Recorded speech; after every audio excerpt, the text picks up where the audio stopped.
soliloquies on the refugee crisis that they left their guest, a Libyan refugee, alone outside an expensive private club, unable to get in. It was witnessing the cowardice of an entire social group who completely abandoned a close friend when he became the subject of a Me Too allegation that they all knew to be bogus. They were so afraid of being on the wrong side of a trendy cause that they all watched in silence as he was mauled by social media mobs that lost his career. And as they then goes on to highlight, many of these people, to a million, of Instagram's 1 billion plus users, only 9.1% have fewer than 1,000 followers, whereas 30% have between 1,000 and 10,000.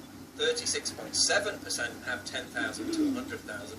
19.5% have 100,000 to a million, and 0.5% have over 10 million. This is a large and entirely new social demographic, a famous class, or fameoisie if you will. Unlike material wealth, there is no tax on this fame, and yet it creates divisions in society and confers advantages to people which are extremely unjust. It is often very unmeritocratically derived. An inordinate number of the fameoisie have parents who are also famous. In fact, I can't think of a single other industry that is so nepotistic, yet they are almost all strict followers of woke ideology. The character trait that typically accompanies fame is extreme narcissism. Many friends quickly went mechanically deranged when their social media accounts exploded with followers. I remember being in the backstage area of a Bernie rally thinking that it felt less like a protest and more like the green room at a pop concert. People chatted to each other distractedly, glancing every few seconds at their phones or over each other's shoulders for someone more famous to talk to, before going on stage to passionately expostulate on the evils of inequality.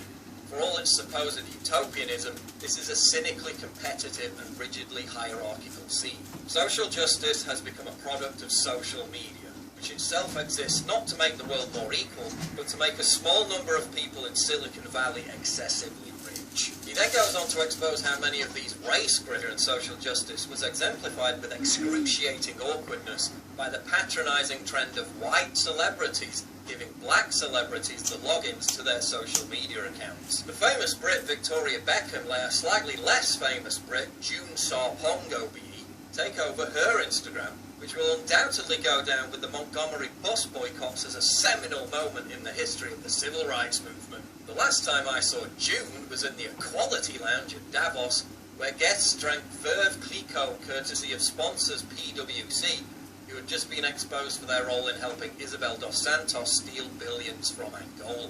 He then skewers the rampant hypocrisy that will engage in the most verbose, performative moralising around social justice issues, but then spend millions lobbying against a US ban on imports of products produced by Chinese slave labour. We are so trapped within the algorithm that we're blind to the fact that social justice is no longer a political movement, but a branding exercise. We are not activists and revolutionaries, but consumers, liking and sharing videos and memes about democracy and equality on phones built by serfs in faraway fiefdoms. This is why the social justice movement has been so rapidly and seamlessly adopted by corporate America. It's all PR with no action. When you walk into the lobby of Netflix's headquarters in LA, you're greeted by a huge megaphone prop with the words "Stay Woke" spray painted across it. This from a company that edits its content at the request of the Saudi Arabian regime.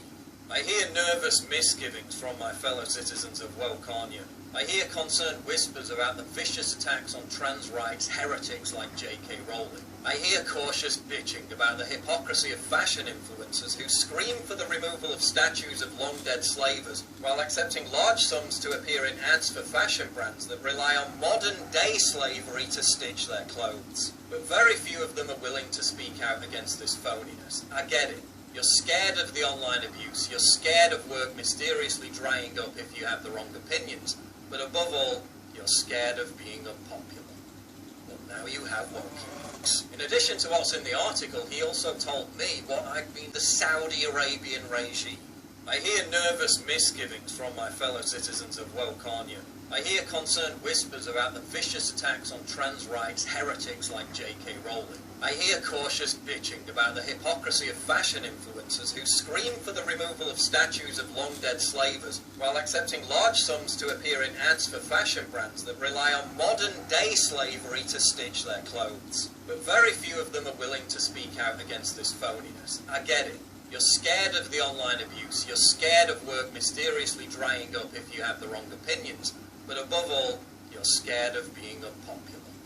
Well, now you have Wokeyleaks. In addition to what's in the article, he also told me what I'd been suspecting all into